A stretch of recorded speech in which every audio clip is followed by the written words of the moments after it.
ஒரு இக்கட்டான சூழல்லேருந்து பார்த்தீங்கன்னா, நம்ம நாட்டு மீனவர்கள் 345 பேர் வந்து மீட்கப்பட்டிருக்காங்க. ஒரு சைடு ஈரான், இஸ்ரேல் போர் பதற்றம் ஒரு பக்கம், அதுக்கப்புறம் இந்தியா, பாகிஸ்தான் எல்லை பதற்றம் ஒரு பக்கம் அப்படின்ட்டு இதுக்கு நடுவுல நம்ம மீனவர்கள் அந்த நடுப்பகுதியில சிக்கி தவிச்சாங்க அப்படின்றத நம்ம பார்த்துருப்போம். அவங்கள அந்த பதற்றத்திலிருந்து, அதாவது அந்த பிரச்சனையிலிருந்து மீட்டு கூட்டு வர அவங்க யூஸ் பண்ண ஒரு ஆப்ரேஷன், பவர்ஃபுல்லான ஒரு ஆப்ரேஷன் பத்தி தான் இன்னைக்கு நம்ம பேச போறோம். ஈரான், இஸ்ரேல் போர் பதற்ற காரணமாக 345 மீனவர்கள் அங்க வந்து மாட்டிக்கிட்டாங்க அப்படின்னு தான் சொல்லணும். அவங்கள வந்து அங்கருந்து மீட்டுட்டு வர வெளியுறவுத்துறை அமைச்சர் கூட மோடி அவர்களோட மேற்பார்வையில் வந்து ஒரு அணி வந்து அமைச்சு இப்போ வந்து அவங்கள அங்கேருந்து கூட்டிகிட்டு வந்திருக்காங்க.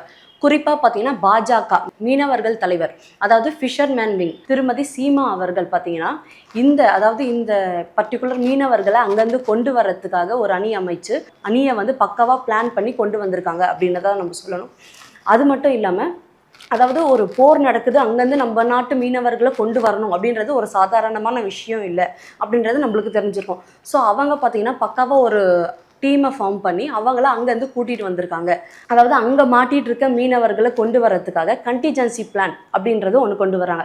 அதாவது பிளான் ஏ அது வந்து ஃபெயிலியர் ஆகிடுச்சு அப்படின்னா பிளான் பி ஒன்று ரெடி, அதாவது வெளியுறவுத்துறை கூட பேசி அது ஒரு டெசிஷன் ஒன்று எடுத்துகிட்டு இருக்காங்க. So if plan A fails ஆயிடுச்சுன்னா பிளான் பி வச்சு அவங்களை எப்படியாவது அங்கே வந்து மீட்டு கொண்டு வரலாம் அந்த போரில் அப்படின்ற மாதிரி ஒன்று இருக்குது. இதுக்கு முன்னாடி ஆல்ரெடி பார்த்தீங்கன்னா ஆப்ரேஷன் அஜய் அப்படின்ற ஒரு திட்டம் ஒன்று போட்டிருந்தாங்க.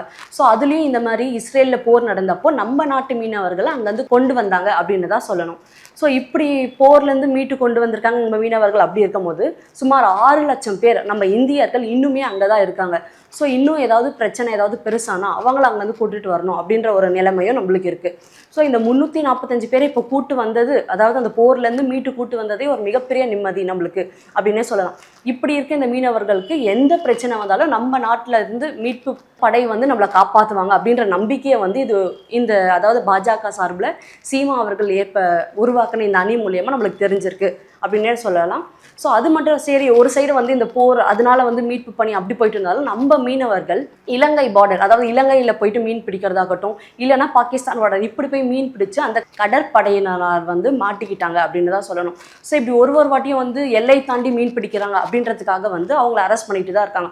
ஸோ இதுக்காக வெளியுறவுத்துறை அமைச்சர் ஜெய்சங்கர் அவர்கள் பார்த்தீங்கன்னா இது தூதரகம் இதை வந்து அவங்க கிட்ட பேசி அவங்க அந்த மீனவர்கள் அதாவது அங்கேருந்து கூட்டிகிட்டு வர்றதுக்காக வந்து பேச்சுவார்த்தை நடந்துட்டு இருக்கு அப்படின்னு சொல்லணும். ஸோ இப்படி இந்த ஈரான், இஸ்ரேல் இந்த போர் நடந்துட்டு இருக்கிறதுனால வந்து பார்த்தீங்கன்னா கச்சா எண்ணெய் விலை அது வந்து விலை அதிகமாகிறதுக்கான வாய்ப்புகள் இருக்குது அப்படின்ற மாதிரி நம்மளுக்கு தெரிய வருது. அது மட்டும் இல்லாமல் பார்த்தீங்கன்னா இந்தியாவில் வந்து அதாவது டீசல் ஆகட்டும், இதனால கேஸ் விலைகள் வந்து அதிகரிக்க வாய்ப்பு அப்படின்ற மாதிரி இந்த ஈரான், இஸ்ரேல் போரால் இந்தியாவில் ஏகப்பட்ட பிரச்சனைகள் தொடர்ந்து நடந்துட்டு தான் இருக்குது.